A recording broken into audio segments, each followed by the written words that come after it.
Bueno, preguntaba si ya era toda la presentación. Bueno, esta es la presentación, es un programa muy importante y se ha hecho en colaboración con los agricultores, con los distritos de riego. Más de 60,000 millones de pesos en todo el gobierno para recuperar, vamos a decirlo así, el triple de lo que se consume en un año en la Ciudad de México, para poderlo distribuir a las zonas urbanas para que todas las mexicanas y mexicanos puedan tener acceso al agua. Bueno, vamos con las preguntas. ¿Tienen un video de esto? Adelante.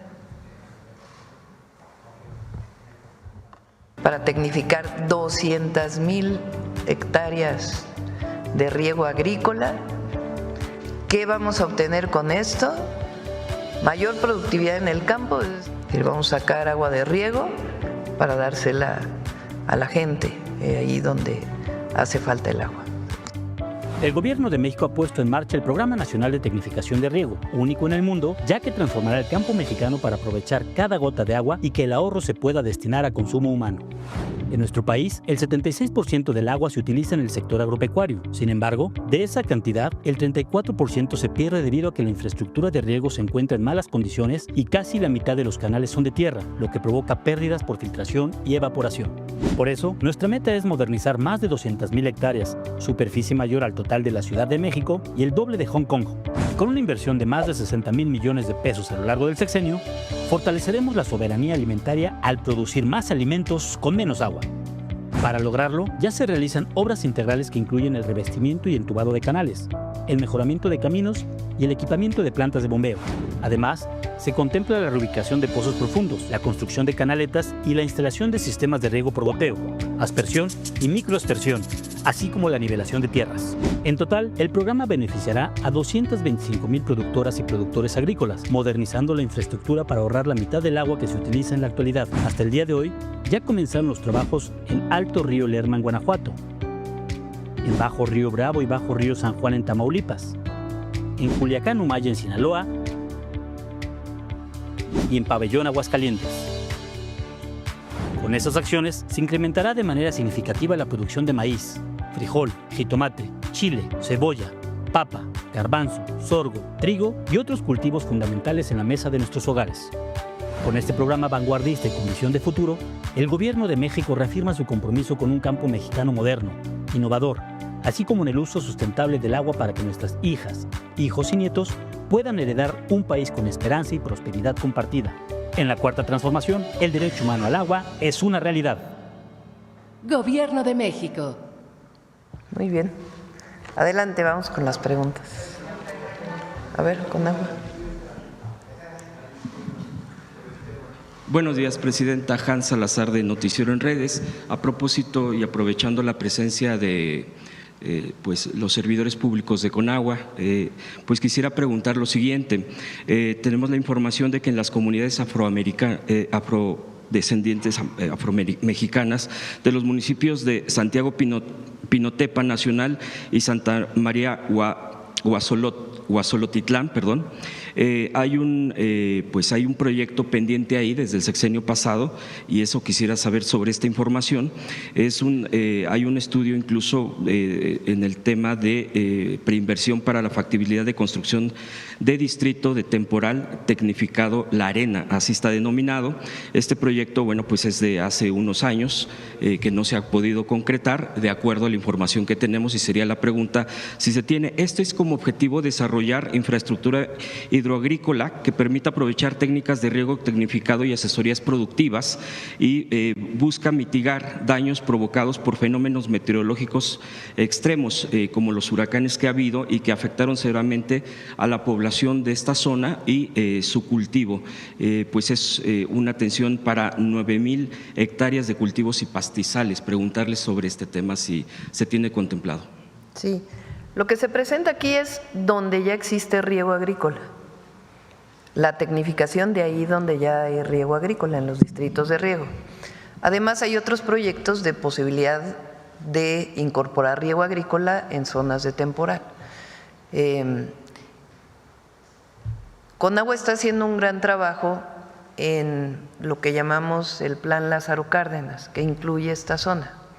De hecho, vamos a estar ahí el fin de semana, vamos a ir a Ometepec para instalar el plan de justicia del pueblo Musgo.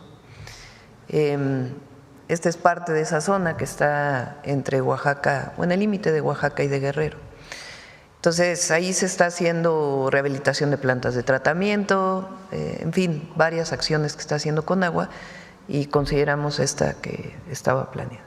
¿Le puedo proporcionar la información? Sí, por favor. Bueno, dejar la información. Sí. Y también de preguntar sobre, también tenemos la información de que en la comunidad de San Miguel Bocanegra, Zumpango, en el Estado de México, pues hay pobladores ahí, aproximadamente de 3,000 pobladores habitantes, enfrentan desde hace 3 años, ellos así lo externan, una crisis de desabasto de agua debido a que el único pozo en el que contaba ha quedado obsoleto e insuficiente para cubrir las necesidades de esta población.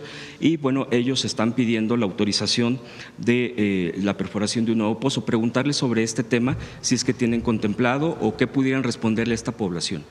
Por favor. Sí, decir que en toda la parte de Hidalgo y de la zona metropolitana del Valle de México estamos desarrollando un proyecto bastante ambicioso que tiene que ver con dotar de agua potable, de obras para prevenir inundaciones y también para el saneamiento del río Tula. Dentro de este plan que se está desarrollando tenemos una estrecha comunicación con los municipios y con el gobierno del estado y se han estado priorizando todas las obras. De ese caso en particular te pasamos la información, ahorita si quieres al final nos dejas el dato. Gracias. Pero decir que estamos detectando precisamente todos estos pozos que se encuentran en una condición de deterioro para poder rehabilitarlos y forma parte de este plan integral que además contempla una inversión bastante considerable. Muchas gracias, director. Le agradezco. Gracias, presidenta. Y puedo preguntarle de otro tema.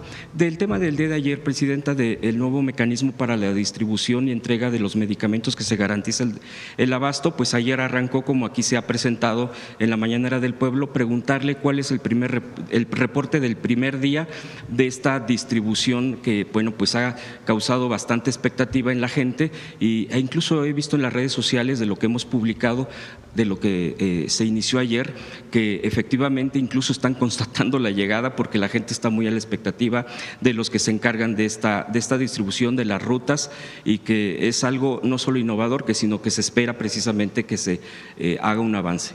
Sí, a ver si tienes un videito ahí, ¿no? Que nos mandaron los del IMSS Bienestar ayer. De los 8,061 centros de salud que hay en el país del IMSS Bienestar, ayer se entregaron medicamentos e insumos médicos en 3,043 centros de salud de las 23 entidades. En su primer día, este avance de entrega representa el 37.75% de unidades de primer nivel surtidas. En total se entregaron 3,801 kits de medicamentos e insumos médicos y vamos a pasar son videos que nos mandaron del proceso del día de ayer.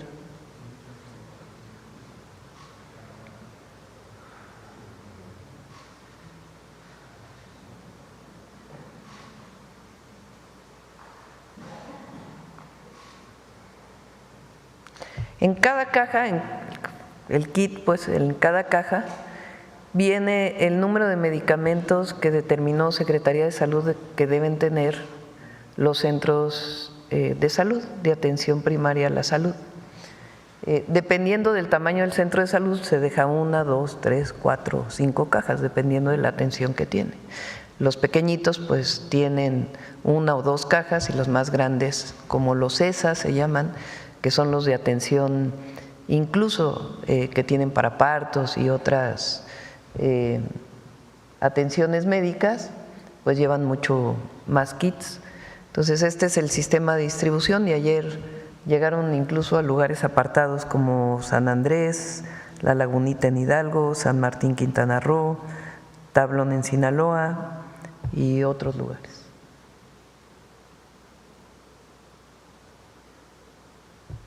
Listo. Y ya para el cuidado de precisamente que se esté entregando y que no haya lo que antes había, que eso era se llegaban a veces los medicamentos, pero empezaba la corrupción. Había comités y todo este tipo de vigilancia, ¿verdad? ¿Aún? Sí. IMSS Bienestar tiene hoy un un equipo territorial, vamos a llamarle, que se consolidó ahora que entramos al gobierno. Entonces, IMSS Bienestar tiene un director por estado, o sea, está Alejandro Schwartz, que es el director general, y está el doctor Ábalos, que es su director médico, y está Cris García, que es su director administrativo. Cada estado, de los 22 que ahora son, o 21 estados y la Ciudad de México, que son parte del IMSS Bienestar, tienen un director estatal. Y de ahí, dependiendo del tamaño del estado, tienen directores regionales. Cada director regional se encarga de tantos centros de salud y tantos hospitales. Ellos se coordinan con los directores de los centros de salud y de los hospitales, y con ellos hay un sistema que está enviando de manera permanente si tienen medicamentos o no. ¿En qué avanzamos ahora o cuál es la gran diferencia?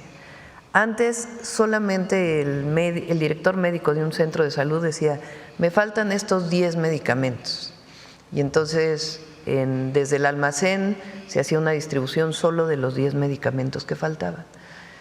Eso había generado problemas burocráticos, también por un sistema burocrático que existe ahí que estamos cambiando. Entonces, lo que decidimos es que cada mes envíe todos los medicamentos que necesitan. A lo mejor van a tener medicamentos de más, pero es mejor eso a que no haya el medicamento que a lo mejor se acabó al día siguiente de que lo pidieron. Entonces, cada mes reciben todo el paquete de medicamentos que necesita, que determinó la Secretaría de Salud, que deben tener todos los centros de atención primaria. Y eso pues va a cambiar la dinámica, en lo que se genera un sistema pues mucho más automatizado de distribución logística, que se llama, que pueda tener pues mucho más exactitud. Entonces, esta determinación y las rutas de la salud que llevan cada mes todo el material de curación y los medicamentos que se necesitan, pues va a garantizar la estabilidad en el suministro. Gracias, Presidenta. También preguntarle esto que usted respondió ayer muy puntualmente sobre lo que se generó por parte de la DEA y que usted ya ha dado una respuesta contundente.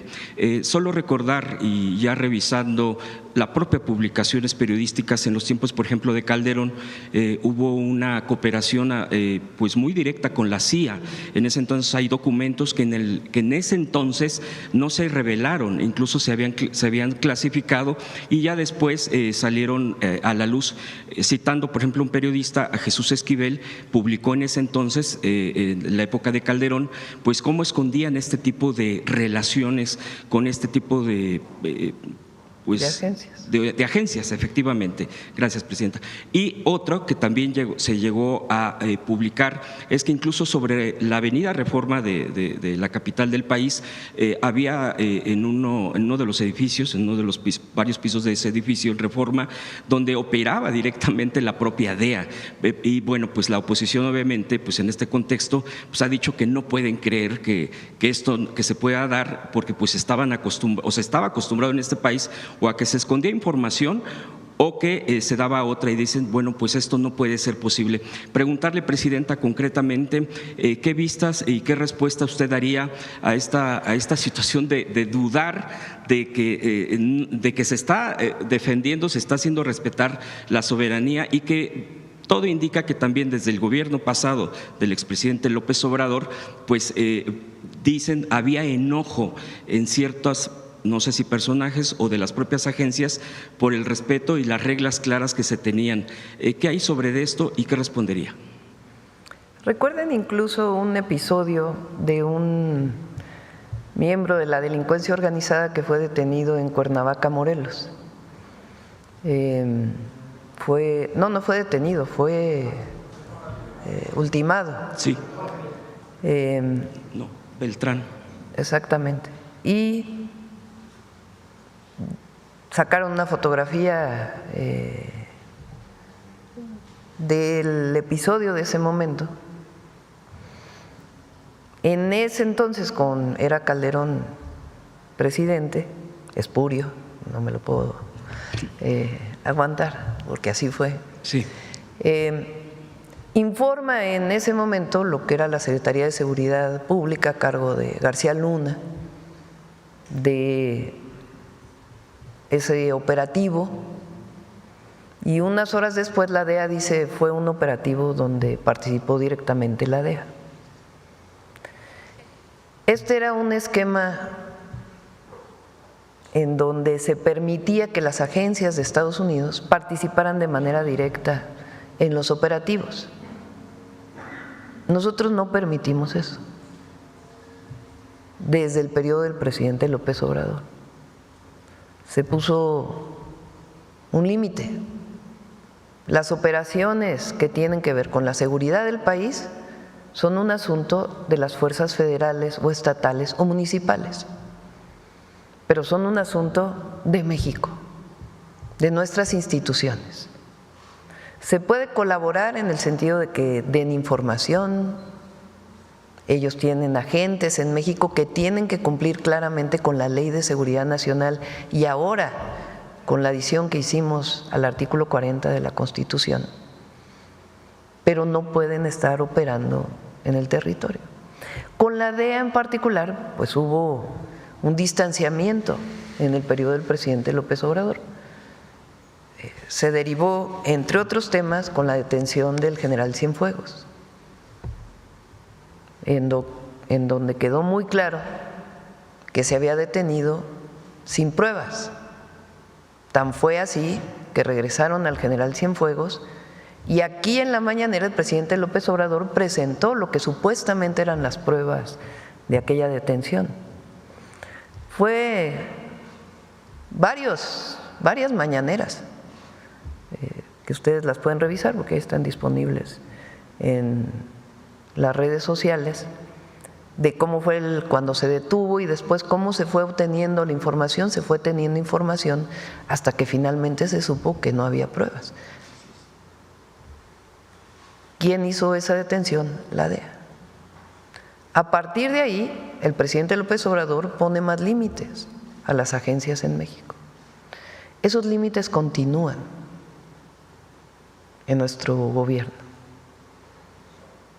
Y ahora estamos, y ya lo he hecho público, haciendo un acuerdo de seguridad con el Departamento de Estado del Gobierno de los Estados Unidos y coordina la Secretaría de Relaciones Exteriores. Ha habido intercambio, pues, de que se pone que no, que sí, que no. ¿De dónde se deriva? De una reunión que hubo en Washington a la que fueron el secretario de Relaciones Exteriores, el secretario de Seguridad, el almirante secretario, el secretario de la Defensa, el fiscal general de la República, y del otro lado hubo su contraparte en esa reunión en Washington que fue en febrero, si mal no me acuerdo. Y de ahí pues viene este acuerdo. ¿Qué interés tenga la DEA en publicar lo que publicó hace 2 días? No lo sé. Probablemente querer decir que cambiaron las cosas. Entonces, lo que tiene que quedar muy claro al pueblo de México es que la presidenta nunca va a poner en riesgo la soberanía, jamás. Y que colaboramos, nos coordinamos, pero nunca va a haber subordinación. Y que en particular la relación con Estados Unidos está coordinada en el caso de seguridad a través de este acuerdo que se está tomando y de una coordinación permanente que existe entre el Comando Norte y el Ejército Mexicano o la Secretaría de la Defensa Nacional y la Marina, las instituciones de seguridad del Gobierno de Estados Unidos y la Secretaría de Seguridad, y hay coordinación e información permanente en un esquema de coordinación de respeto a las soberanías. Entonces, por eso, cuando sale el comunicado de la DEA, pues no tiene nada que ver con la realidad.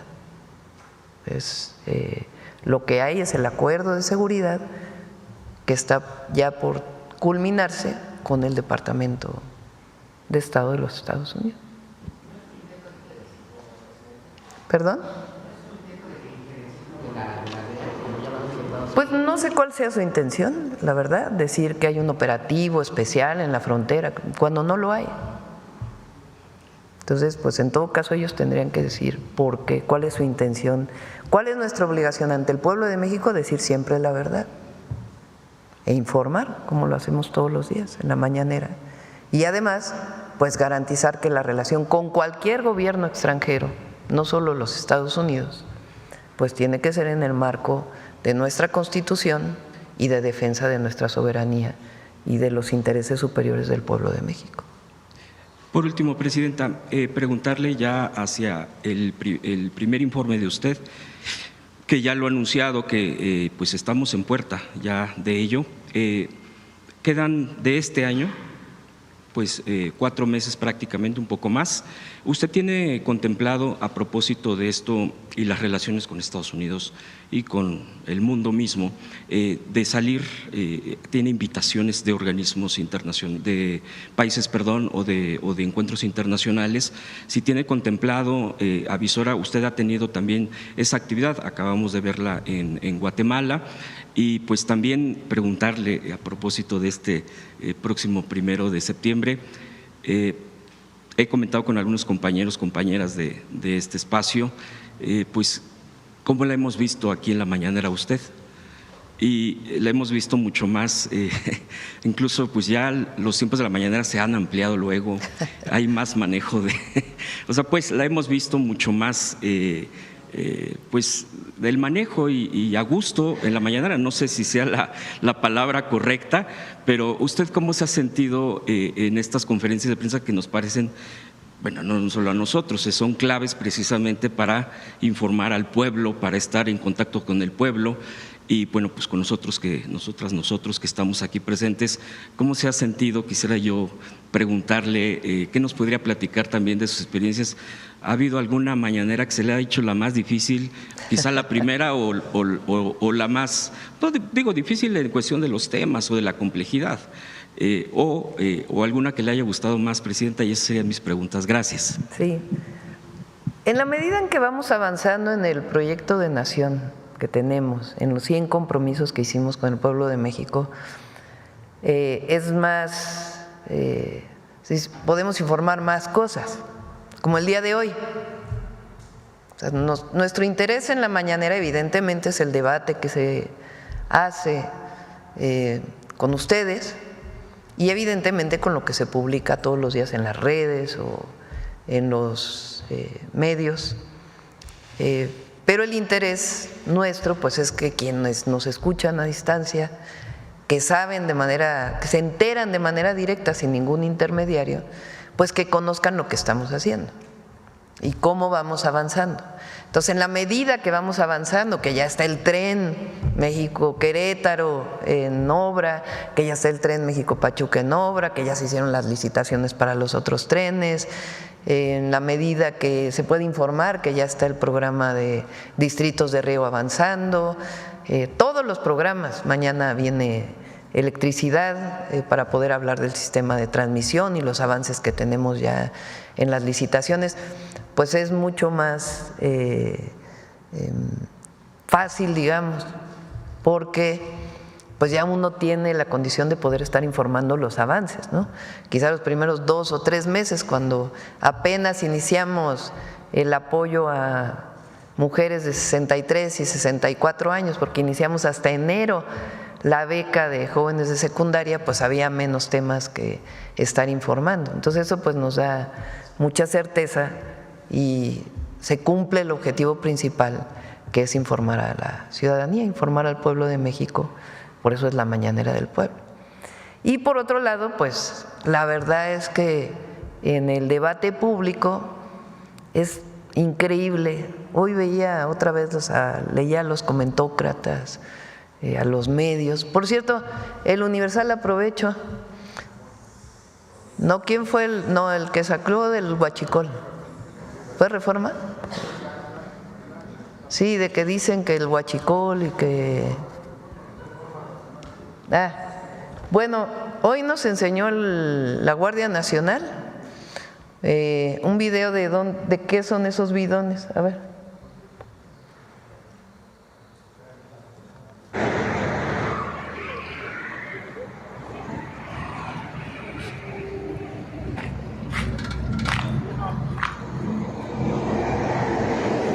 Es agua.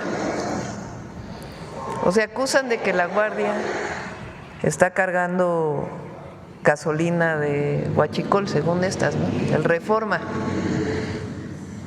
Y esa es una parada en donde lavan vehículos. No la guardia, sino personas que tienen ahí su pequeño negocio para lavar vehículos. Entonces, el lugar donde dicen que está parada la camioneta de la guardia cargando gasolina ilegal, pues en realidad no tiene nada que ver, son unos bidones que tienen agua y que es para lavar. Por ahí hay una foto, ¿no? De se lavan agua. Entonces, ¿de qué sirve la mañanera? Pues para esto. Porque la verdad es que, digo, se puede tener una opinión distinta a la del gobierno. Somos un país libre. Que los comentócratas opinen en contra de nosotros, no pasa nada. El problema es cuando dicen mentiras, ¿no? Cuando dicen mentiras de que Beatriz se fue a vivir a España, o cuando dicen que se carga huachicol en la carretera y es agua para lavar el vehículo, o cuando sacan que los gasolineros están en 8 columnas, ¿no? A ver si tienes, por cierto, el desplegado, que sacan que unos gasolineros están en contra del gobierno porque los estamos presionando y que no sé qué, y al otro día salió un desplegado de la mayoría de los gasolineros. Este no lo había presentado. Párate hasta abajo para que se vea quiénes son los.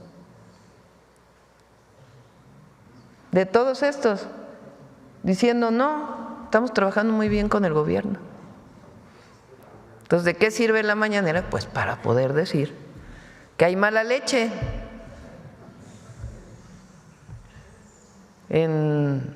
que no es información, es propaganda utilizando, ¿cómo dice Miguel Elorza? Mentira. Hoy nos toca el detector de mentiras. Gracias. No, pues allá ellos, ¿no? Fíjense, tanto que hay, ayer, ¿no? Con lo del Tren Maya. Pues ya explicó el general Águila lo que pasó.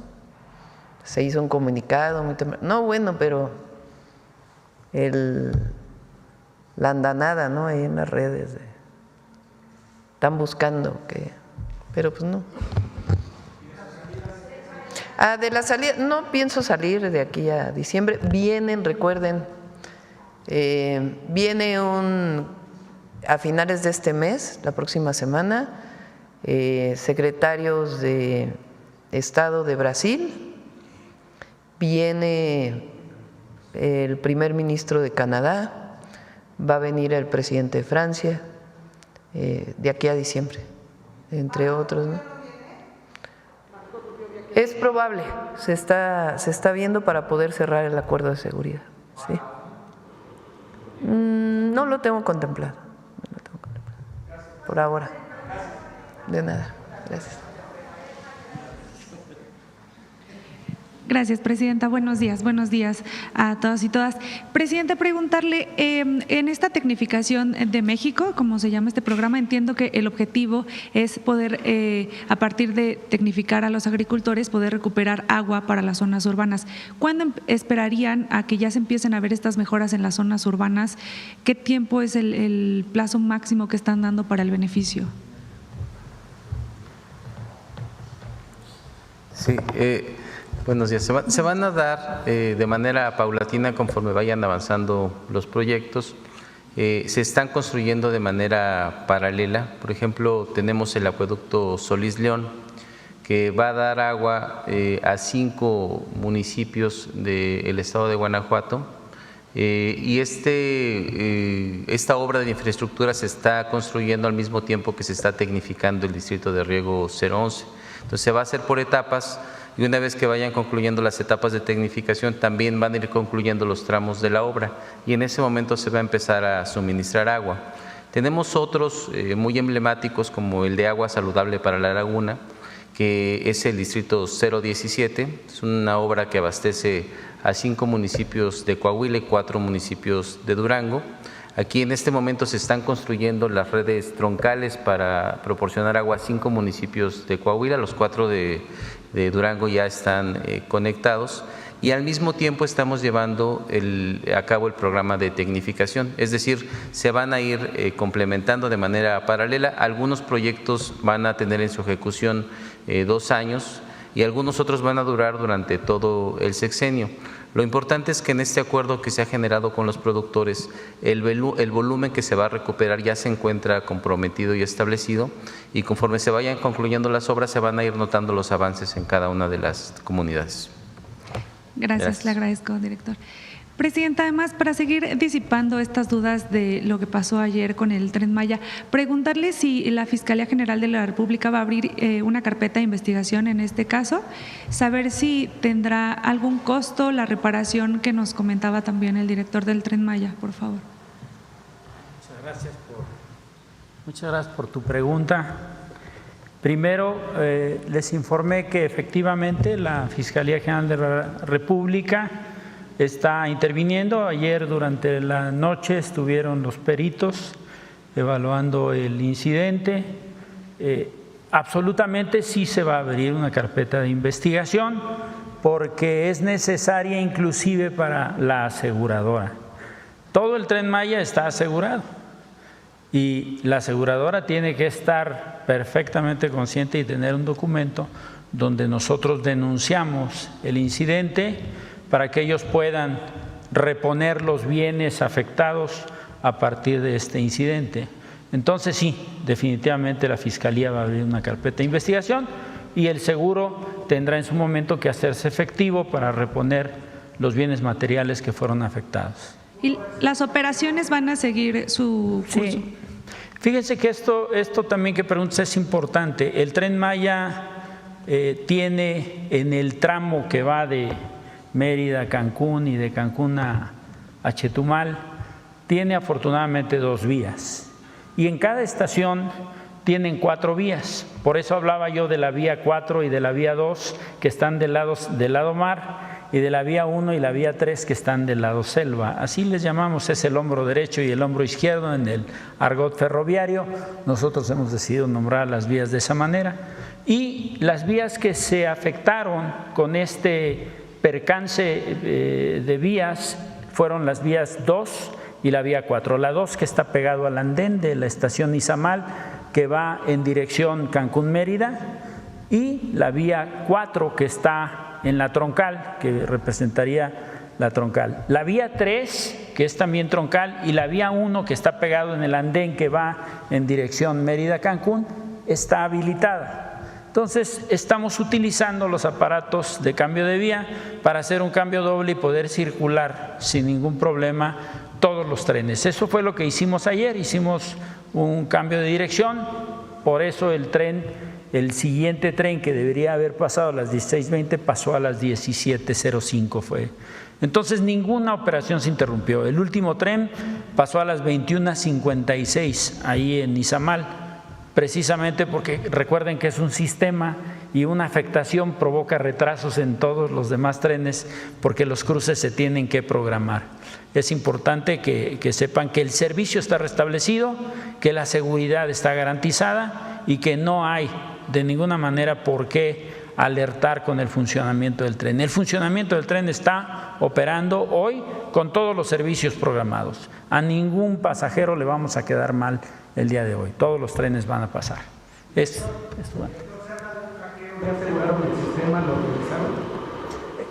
¿Me puede repetir la pregunta? Se habla de un supuesto hackeo al sistema del Tren Maya. ¿Ustedes ya revisaron el sistema o activaron el protocolo? Sí, el sistema como tal, el sistema de señalización ferroviaria, es un sistema que está a cargo de Alstom.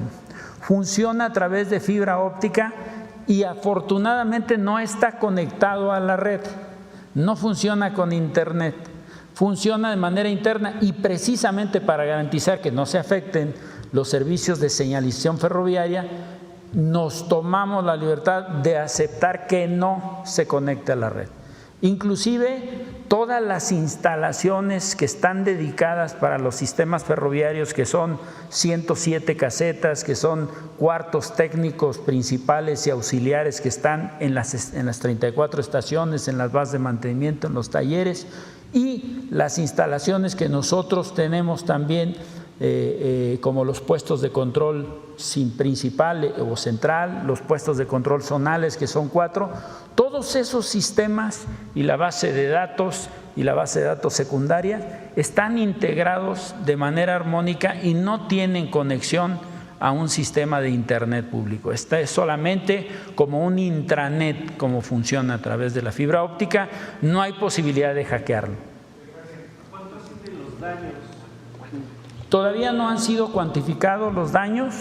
Los daños, de acuerdo a lo que yo personalmente revisé, es uno de los bogies del coche número 3 que tendremos que reponer. Repito, está asegurado todo el sistema ferroviario, los pasajeros inclusive están dentro del seguro institucional y ustedes deben de saber que para que se haga todo el aseguramiento, el sistema ferroviario tiene que certificarse. Hay una entidad que se llama Evaluador Independiente de Seguridad que revisa todo lo que está construido. Debemos de presentar el dossier de calidad de cada obra, de cada pileta, de cada uno de los componentes de los viaductos, de los puentes, de la infraestructura, de los terraplenes, de las vías, de las estaciones, que se tienen que certificar por ley. Y por esa razón, y bueno, también porque así se nos fue instruido, porque la legislación ferroviaria en realidad no pide una certificación tan meticulosa como la que está haciendo el Tren Maya. Eso nos da la garantía de que todos los sistemas ferroviarios deben de funcionar a la perfección. Por eso es importante que lo que se determine de lo que sucedió el día de hoy, de que los motores de aguja empujaron a la aguja a posición desviada, tiene que resultar de la revisión de las comunicaciones, lo que sucedió en el puesto de control zonal, lo que atestiguaron los conductores, la propia Janet, que es la conductora. Tenemos solamente 2 mujeres, me da mucho gusto, hubiera querido tener más, pero bueno, 2 mujeres, y a ella le tocó desafortunadamente tener que enfrentar este evento, y creo que lo hizo con mucha entereza y lo hizo perfectamente siguiendo los protocolos. ¿Alguna otra pregunta? Gracias. Aparatos de vía, no tengo, perdón que no tenga el dato en la cabeza, pero imagínense, en cada estación hay 8 aparatos de vía. 8 aparatos de vía en cada de las 34 estaciones. Cancún tiene todavía más, Mérida tiene más. ¿Por qué? Porque Cancún tiene 10 andenes, Mérida tiene 8. Entonces, dependiendo del tamaño de la estación, es el número de aparatos de vía. Entonces, tenemos aproximadamente, y digo, voy a hablar de 600 aparatos de cambio de vía. Todos los aparatos de cambio de vía están certificados. Lo que sucedió aquí no es un problema con el aparato de cambio de vía. Lo vuelvo a ratificar. Lo que pasó aquí es el funcionamiento del motor de aguja. El motor de aguja que fue accionado desde el centro del puesto de control zonal se puso en posición directa. Cuando pasa el tren, el sistema detecta que está pasando un tren. Si alguien quisiera presionar un botón para hacer o mover el aparato a desviada, el sistema automáticamente lo bloquea. Entonces no es posible que alguien haya podido accionar y decir, lo pongo en desviada para afectar el tren. Es decir, no hubo una intencionalidad. ¿Qué falló? Algo falló en el sistema de señalización, porque el aparato de vía recibió alguna señal para que los motores accionaran y empujaran la vía a posición, las puntas de la aguja a posición desviada, cuando el tren estaba circulando en posición directa. Por eso los 2 primeros coches y el primer buggy se van en posición directa en la vía 4, y el segundo buggy del coche 3 entra en desviada. Entonces ya se imaginan lo que sucede, y por eso el coche se pone como en diagonal, porque lo está traccionando por una vía y él está circulando por otra. Y hay una parte que se queda conectado solamente por por el sistema de tracción, por lo que conocemos nosotros como cigüeñal, desde que se conecta es la flecha.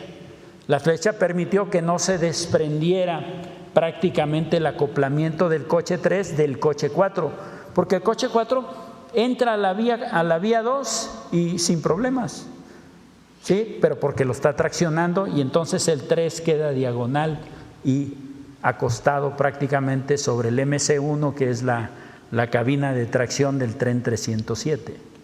Gracias. Lo expliqué hace un momento. Es muy importante el dictamen que tiene que dar la comisión dictaminadora de accidentes ferroviarios.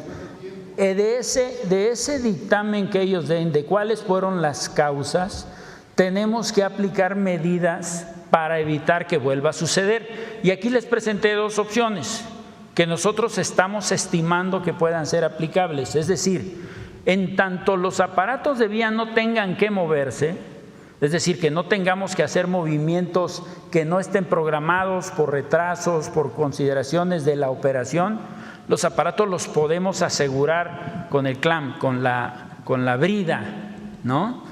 Y eso permitiría que aun cuando alguien o el mismo aparato le mandaran una señal para que se mueva, no se va a mover porque va a estar asegurado.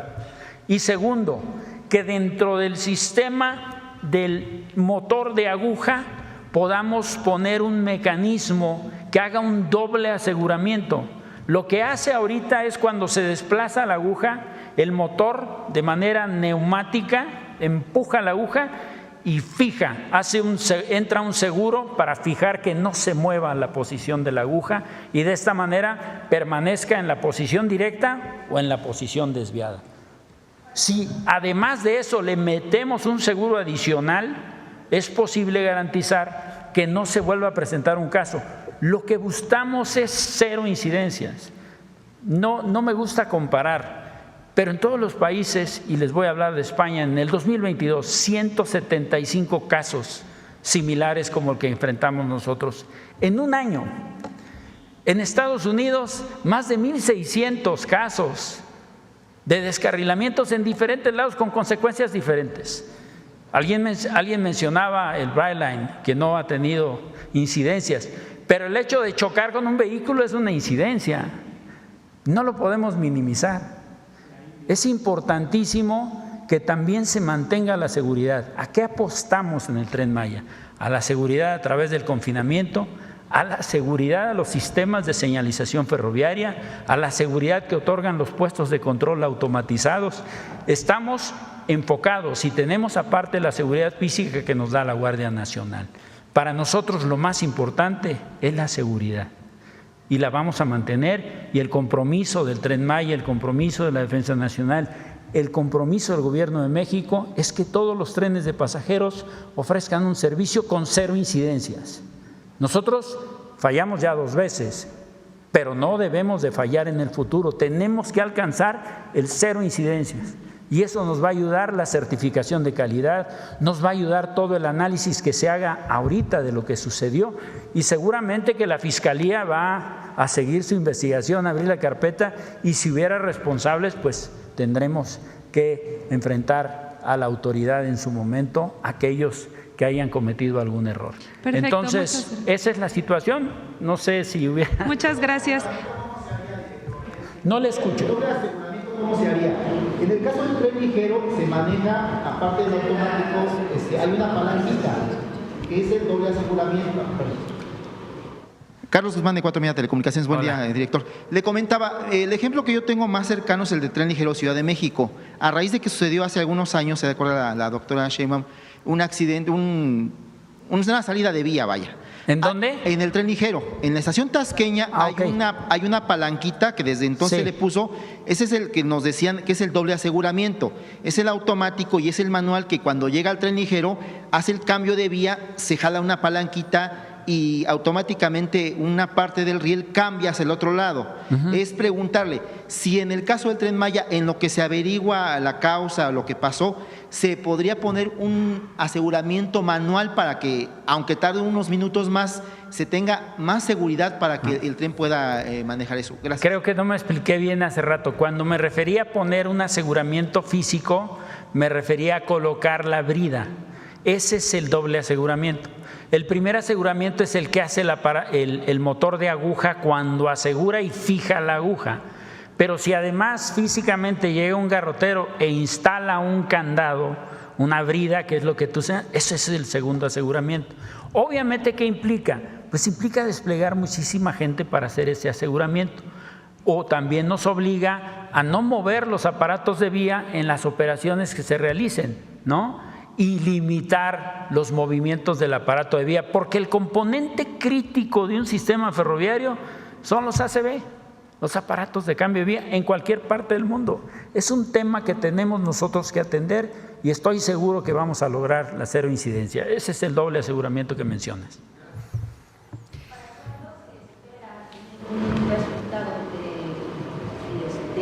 De la dictaminación, estimamos que sea un proceso aproximado de 15 días, intervienen muchos técnicos, es una cuestión de análisis técnico profundo que tiene que hacer de todo lo que sucedió.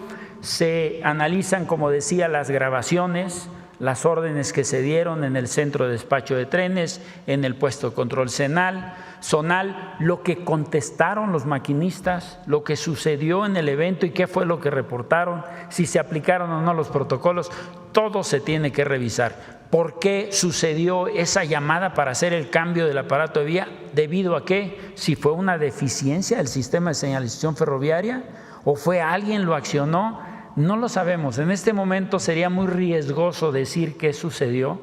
Lo único que les puedo decir es que esa comisión dictaminadora tendrá que informarnos cuál es el resultado, porque para nosotros es muy importante garantizar la seguridad de nuestras operaciones y sobre todo la seguridad de nuestros pasajeros.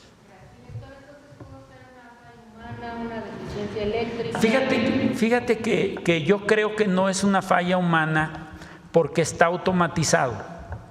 Es decir, si hubiera intervenido alguien para mover el aparato de manera mecánica, como lo hacíamos hace algún tiempo, pues pudiera yo decir que es una falla humana. En este caso se movió el aparato de manera automática. Puede ser, y para eso va a haber un perito electromecánico, puede ser una falla eléctrica, no lo sabemos. Alguna señal que le mandó para hacer ese cambio, porque es completamente anómalo cómo operó. No es decir que se haya separado un poquito. Si ustedes vieron en la fotografía, cambió de posición directa completamente a desviada, o sea, empujó todas las agujas para el otro lado cuando el tren estaba circulando. Eso no es normal. Por eso es importante que se haga el análisis. Bien, gracias. Gracias. ¿Tiene pensado cómo enfrentar esta difusión que se ha hecho para quienes son escépticos todavía de utilizar el Tren Maya? Quiero pedirles una disculpa porque como soy soldado soy medio sordo y de repente como que no entendí. Si le dan el micrófono, es que he estado mucho tiempo con ruidos y de repente por eso grito porque no escucho. Me disculpo con ustedes. Bueno, me presento Olga Ojeda Alajut, corresponsal de área del Istmo, Imagen de Veracruz. Le preguntaba, con todo esto que se ha difundido en los medios del accidente y con todavía los escépticos sobre el Tren Maya, no sé si tienen pensado alguna campaña o cómo piensan pues contrarrestar esta imagen que se ha dado. Qué bueno que me haces esta pregunta. Yo creo que nuestra presidenta ha sido muy directa en estos temas. Yo creo el hecho de estar aquí el día de hoy es una gran publicidad, es una gran respuesta que podemos dar de decirle a la gente que el Tren Maya va a seguir funcionando. Eso es primero. Decirle a la gente que no está comprometida la seguridad en su transporte. Y mucha gente tiene reservados viajes el día de hoy y los van a hacer. No estamos dudando de que nuestros pasajeros se van a subir al tren y estamos también trabajando de manera coordinada a través de la Secretaría de Turismo, que es muy entusiasta, la secretaria Josefina, implementando una serie de medidas de publicidad con la finalidad de que de manera conjunta como bloque el gobierno federal y las empresas sectorizadas, tanto a Defensa como a Marina, podamos entrar en esquemas de publicidad que no sean tan onerosos y que nos permitan tener mayor cobertura. Entonces, Visit México, la iniciativa Descubre Mundo Maya y otras iniciativas que ha implementado la Secretaría de Turismo y que estamos nosotros incorporados con ella. Ahorita vamos a iniciar con una participación en los roadshows en Estados Unidos, iniciamos con Chicago y Toronto y vamos a participar en muchos eventos donde la Secretaría de Turismo lleva la mano y nos permite a nosotros ingresar en esos esquemas, inclusive con descuentos que nos consigue la propia Secretaría de Turismo. Entonces, de verdad estamos optimizando el uso de los recursos y estamos garantizando poder difundir qué es lo que estamos haciendo en Tren Maya. Y otro aspecto, los secretarios de turismo estatales también nos ayudan muchísimo, especialmente en aquellos estados que tienen gran derrama económica por el turismo, como Quintana Roo, Yucatán, Campeche, que ha mejorado muchísimo la afluencia de turistas, Chiapas y Tabasco, que también están teniendo resultados importantes.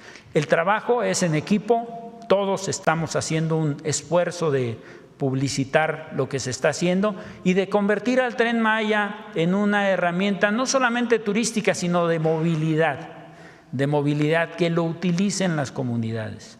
Y estamos ahorita, inclusive, qué bueno que me das la oportunidad de decirlo, estamos trabajando por todo el tramo 7, que son las zonas más pobres del sur de Campeche y del sur de Quintana Roo, que queremos conectarlos para que ellos utilicen el tren de manera regular. Estamos haciendo análisis, estamos haciendo consultas con las comunidades. Ahorita tenemos un grupo un equipo de Tren Maya en Espujil, trabajando con el municipio, con las organizaciones comunitarias, con los ejidos, para darles a conocer el tren y que podamos darles un precio que les permita subirse al tren.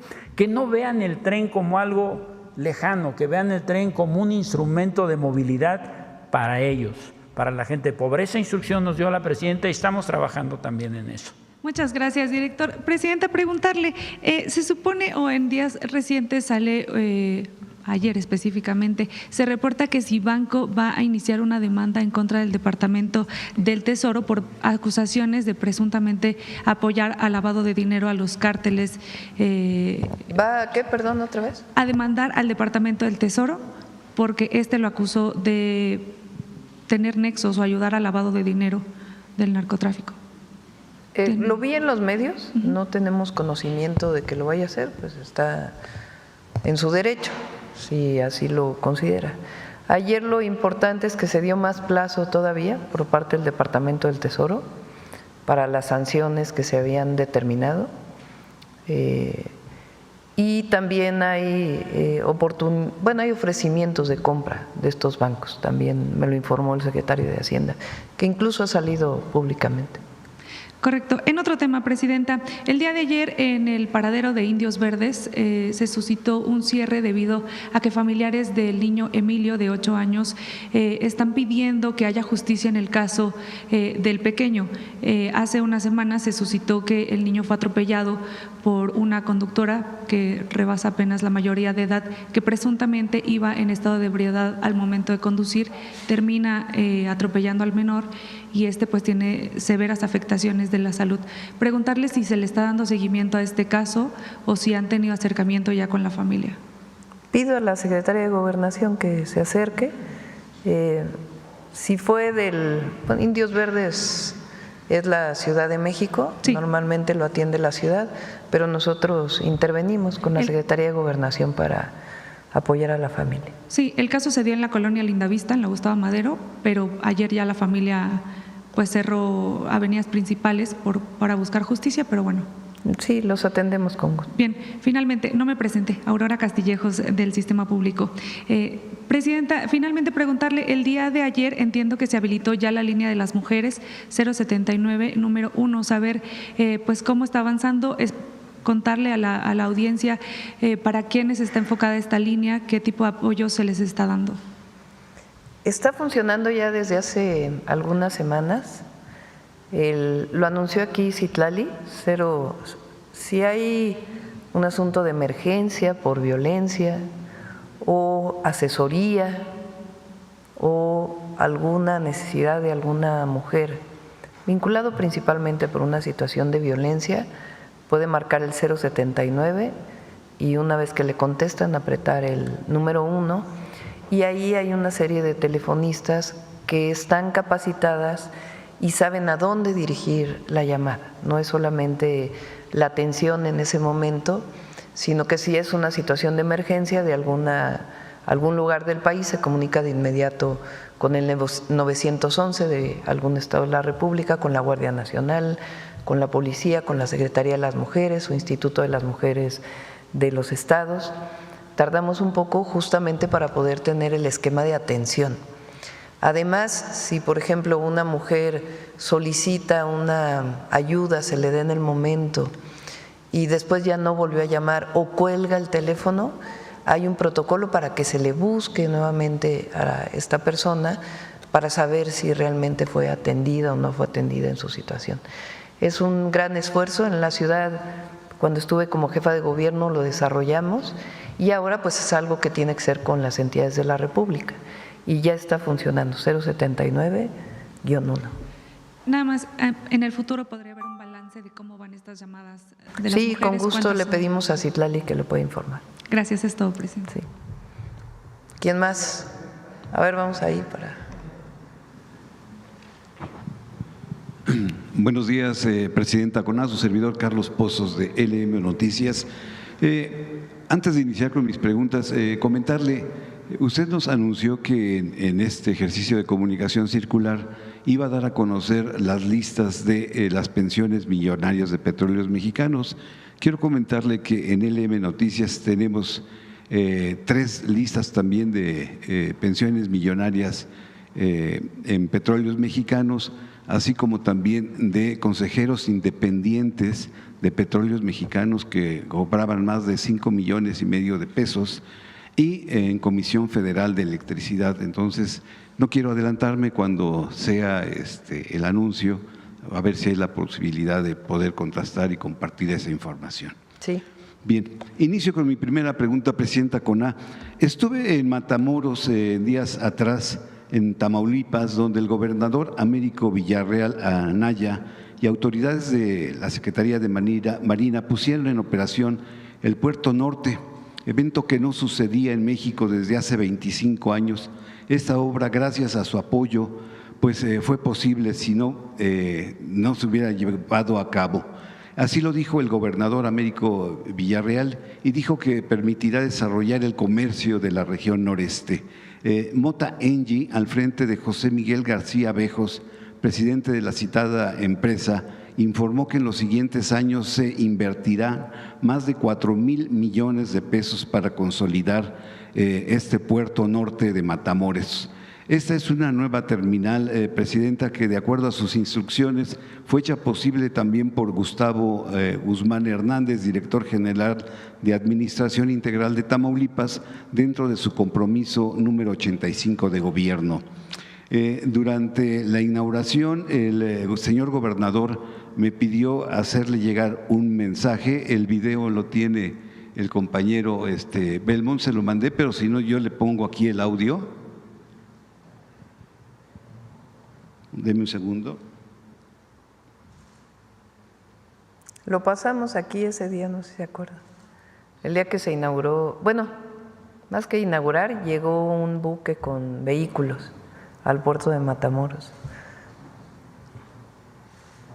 Es un puerto que se le dio la concesión al Estado. La Presidenta, en la mañanera, que fueras el amable conducto en la oportunidad de que tengas la palabra en la mañanera.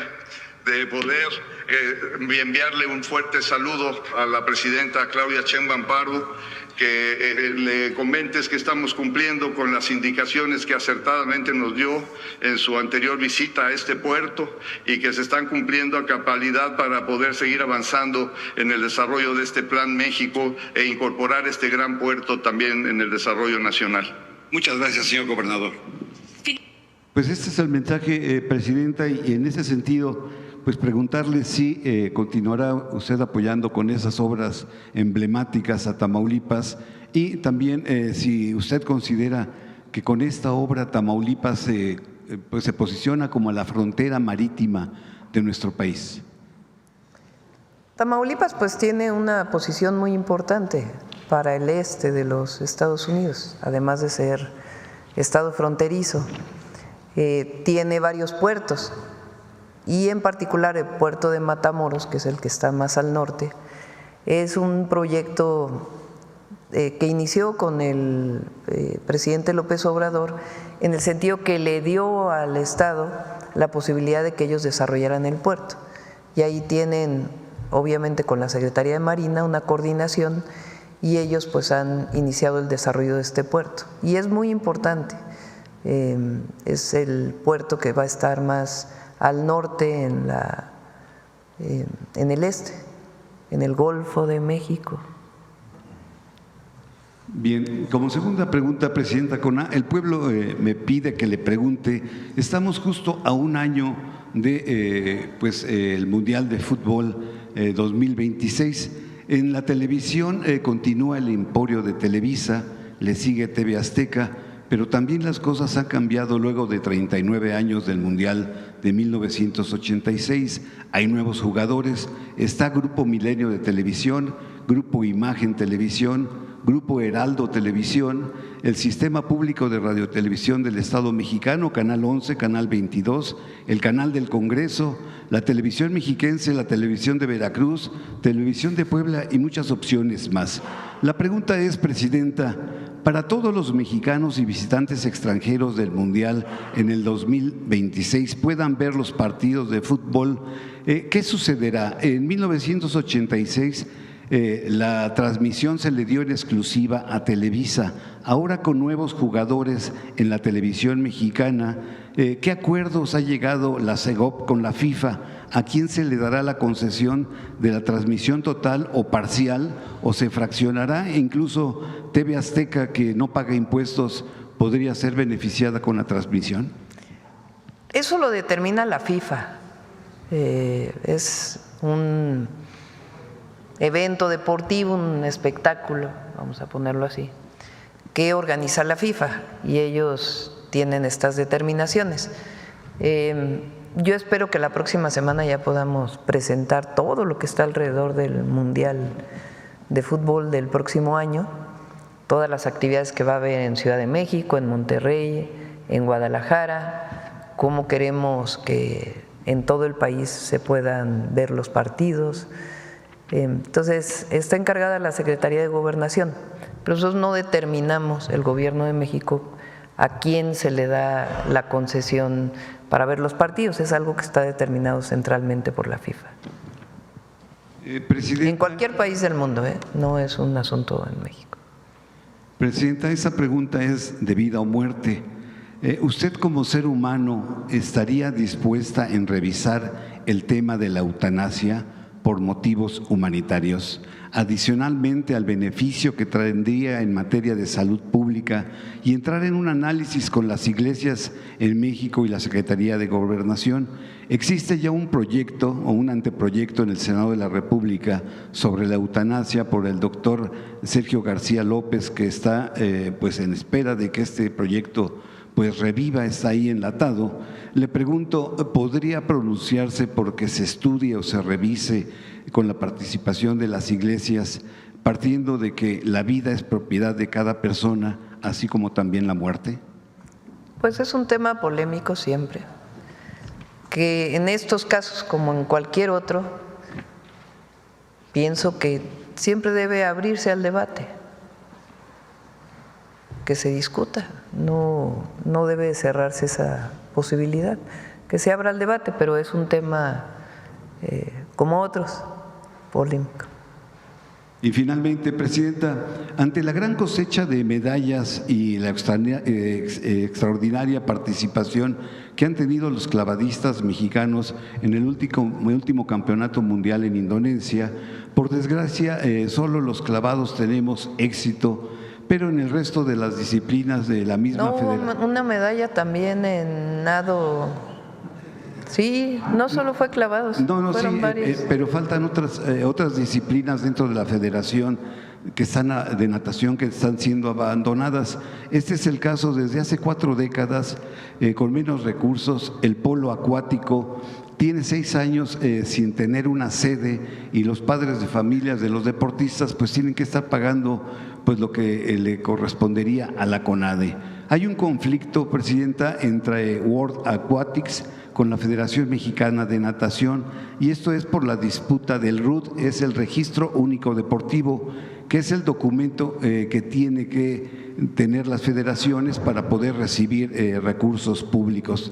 Los familiares de estos atletas de polo acuático mexicano le piden ayuda para buscar un cambio, una certidumbre para más de 20 equipos varoniles y femeniles de polo acuático que existen en toda la República, y pues señalarle que desde el 2026 se cumplen 50 años de que el polo acuático no puede asistir a Juegos Olímpicos por esta situación, si usted pudiera. Está haciendo muy buen trabajo Rommel Pacheco al frente de la CONADE.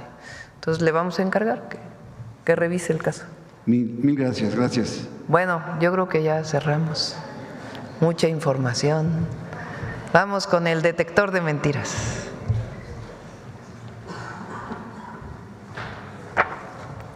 Con su permiso, Presidenta, buenos días a todas y todos. ¿A quién puede molestarle que más de 13 millones de mexicanas y mexicanos salieran de la pobreza entre 2018 y 2024?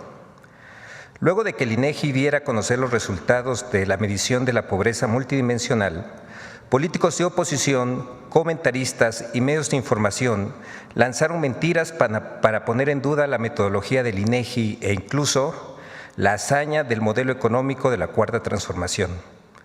Veamos el video del detector de mentiras de esta semana.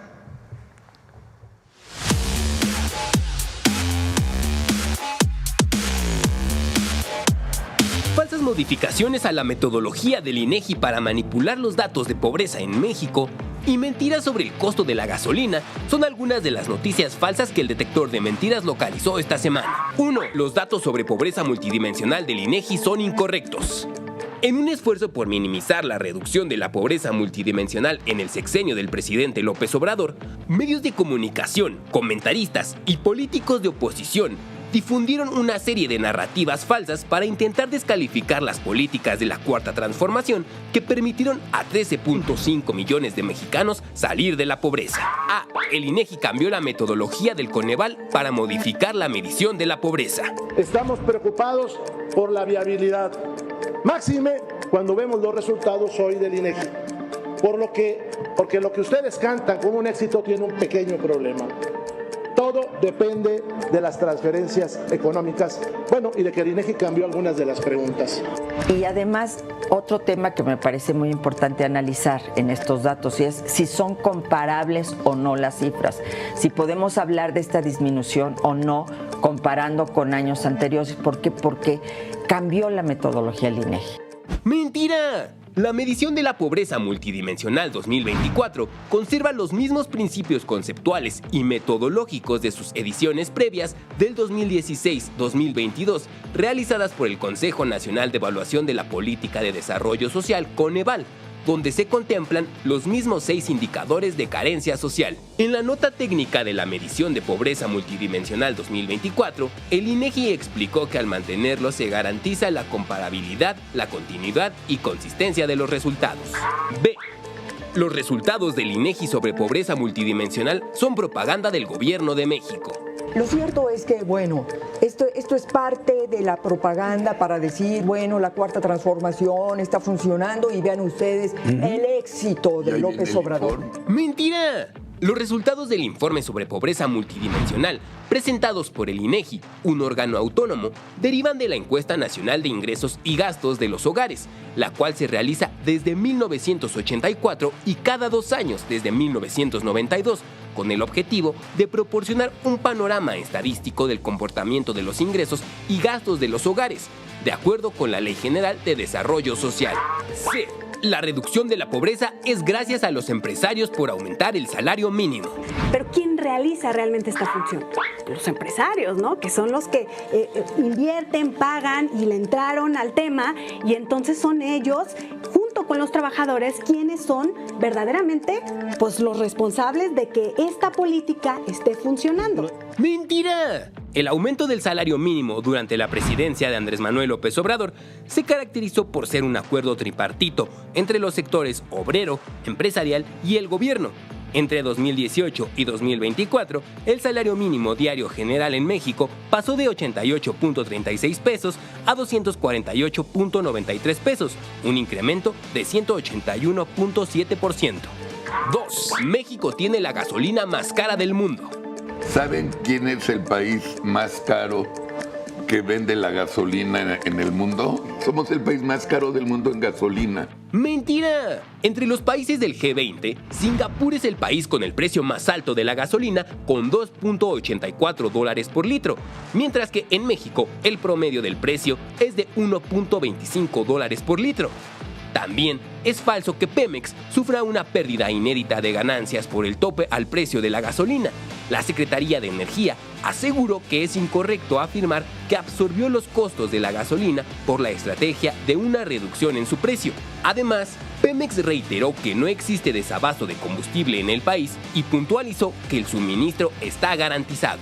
3. Bonos, créditos o préstamos a nombre de los programas para el bienestar. ¡Mentira! La Secretaría de Bienestar alertó sobre la existencia de páginas falsas y mensajes fraudulentos en WhatsApp que ofrecen bonos, créditos o préstamos a nombre de los programas para el bienestar. La titular de esta secretaría, Ariadna Montiel Reyes, recordó que todos los trámites son gratuitos y directos a través de la tarjeta del Banco del Bienestar, sin intermediarios, e hizo un llamado a la ciudadanía a no caer en fraudes y mantenerse informada en los canales oficiales.